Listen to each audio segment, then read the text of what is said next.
नमस्कार दोस्तों, Bharat education centre YouTube channel पर आपका स्वागत है। आज एक नए टॉपिक के साथ आज फिर से मिल रहे हैं, जिसमें हम आज पढ़ेंगे राजस्थान के दुर्ग व महल। सबसे पहले राजस्थान के दुर्गों की कुछ महत्वपूर्ण बातें या महत्वपूर्ण प्रकार जान लेते हैं। दुर्गों की कुल निम्नलिखित 9 श्रेणियाँ मानी जाती हैं, जो कि हमारे जो इतिहासकार हुए हैं, उन्होंने 9 श्रेणियाँ मानी हैं। पहला दुर्ग पढ़ लेते हैं, जिसमें ऐरण दुर्ग कहा जाता है। वह दुर्ग जिसमें जाने का रास्ता दुर्गम व कठिन हो, यानी इस प्रकार का क्षेत्र या इस प्रकार के परिक्षेत्र में दुर्ग का निर्माण किया जाता है कि वहाँ दुश्मन सेना का पहुँचना बहुत ही मुश्किल हो या दुर्गम हो, पहुँचना मुश्किल हो। फारिक दुर्ग वह दुर्ग जिसके चारों तरफ सुरक्षा के लिए गहरी खाई बनी हो, यानी गहरी खाइयों को बनाया गया हो चारों तरफ दुश्मन सेना से बचने के लिए या दुश्मन से बचने के लिए सुरक्षा की दृष्टि से बनाई गई हो। पारिद दुर्ग की बात करें तो वह दुर्ग जिसके चारों ओर परकोटा या सुरक्षा दीवार बनी हो, उसे पारिद दुर्ग कहा जाता है। सैन्य दुर्ग दुर्ग जिसके शासक के साथ शूरवीरों या सैनिकों के निवास की व्यवस्था हो, यानी ऐसा दुर्ग जहाँ शासक और उनके शूरवीर योद्धा और सैनिक साथ में निवास करते हों, ऐसे दुर्ग को सैन्य दुर्ग की श्रेणी में रखा गया है। सहाय दुर्ग दुर्ग जिसके शासक व शूरवीरों के साथ आम जनता के निवास की व्यवस्था हो। सहाय दुर्ग उसे कहा जाता है जहाँ सैनिक, शूरवीर, योद्धा और शासक स्वयं और आम जनता भी निवास करती हो, उसे सहाय दुर्ग कहा जाता है। जल व ओदक दुर्ग वह दुर्ग जो नदियों के संगम किनारे या पानी से घिरा हुआ हो। वन दुर्ग घने जंगल या वन से बना हुआ दुर्ग। धान्व दुर्ग धरातल पर मरुस्थल में बना हुआ दुर्ग। गिरि दुर्ग किसी पर्वत या पहाड़ी या पर्वत या पठार के शिखर पर बना हुआ दुर्ग गिरि दुर्ग कहलाता है। सबसे पहले राजस्थान के एक महत्वपूर्ण दुर्ग की चर्चा कर लेते हैं, और वह दुर्ग है रणथंभौर दुर्ग या रणथंभौर का किला। वर्तमान सवाई माधोपुर में स्थित यह गिरि व वन श्रेणी का दुर्ग है। ये ध्यान रखना है, मोस्ट इम्पोर्टेंट क्वेश्चन बनता है कि रणथंभौर दुर्ग किस श्रेणी का दुर्ग है, तो यह गिरि व वन श्रेणी का दुर्ग है।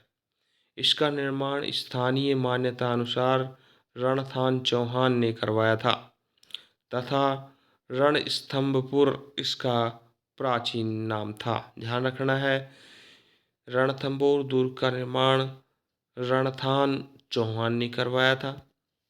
रणथान चौहान ने कराया था, ये ध्यान रखना है। और इसका जो प्राचीन नाम था वो था रणस्तंभपुर। अन्य मतों में इसका निर्माण राजा जयंत, ध्यान रखना है कि जो अन्य स्रोत मिलते हैं या मत मिलते हैं, उनमें राजा जयंत द्वारा करवाया गया मानते हैं। नेक्स्ट पेज ले लेते हैं।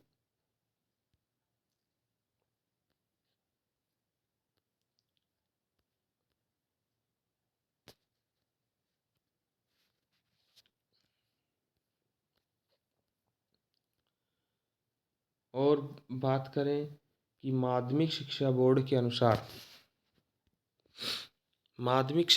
के अनुसार यह 8वीं शताब्दी में अजमेर के चौहानों द्वारा निर्मित किया गया था। यहाँ 1194 ईस्वी में यहाँ 1194 ईस्वी में गोविंदराज चौहान ने चौहान वंश की स्थापना की तथा इल्तुतमिश सल्तनत का पहला शासक था जिसमें इस दुर्ग पर अधिकार किया जिसने सॉरी थोड़ा मिस हो गया है जिसने इस दुर्ग पर अधिकार किया सॉरी। यहाँ के सबसे प्रतापी शासक हमीरदेव चौहान ने इसका सर्वाधिक विकास किया। इनके समय जलालुद्दीन खिलजी ने 1291 और 92 ईस्वी में 2 बार आक्रमण किया परंतु वह इस दुर्ग पर अधिकार नहीं कर सका।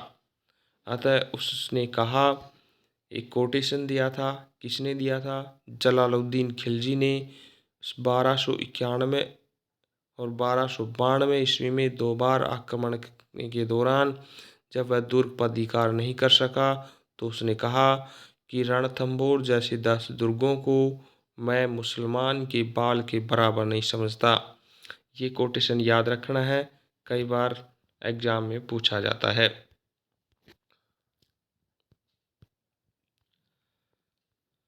तेरह सौ एक ईस्वी में अलाउद्दीन खिलजी ने इस दुर्ग पर आक्रमण किया जहां हमीर के सेनापति रणमल रतिपाल व सुरजन शाह ने विश्वासघात कर अलाउद्दीन का साथ दिया। ध्यान रखना है, कई बार क्वेश्चन पुटअप होता है कि अलाउद्दीन के कौन से सेनापति थे, सॉरी हमीर के कौन से सेनापति थे जिन्होंने अलाउद्दीन का साथ दिया था। वो थे